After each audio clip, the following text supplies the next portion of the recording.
Bizada mana hozir chorrahada chapga burilishdan oldin mana mashinalarni o'tkazib yuborishdi. Agar oldindagi mashina o'sha 10 qo'l qoidasiga binoan 10 tomonidan kelayotgan mashinalarni yo'l berib o'tkazadigan bo'lsa, chorrahada uni orqasiga chiqmaysizlar va mana bunaqa znak ko'rishingiz mumkin-da, yo'nalish to'g'riga degan.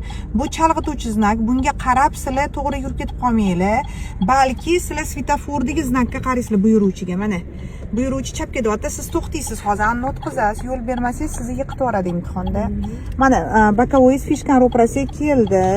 Buning oxirigacha yarimta gaz bilan. Gazingiz kamlik qilyapti, o'rtoqlar, gaz bosib yurmasanglar, polni uklonlar, podyomlar bor, imtihon markazida orqaga ketib qolsanglar, qo'zg'atayotganda yiqitadi. Endi mana shu to'xtab turishingiz kerak. Anuni orqasiga borib, tirab to'xtab olsangiz, endi bir xil o'quvchilarim aytdi, o'rtoqlarini yiqitib yuboribdi. Atak o'zi 5 ball shtraf berardi. Siz hozir o'chirib qo'ydingiz, chunki oyog'ingiz tormozda qolib ketdi.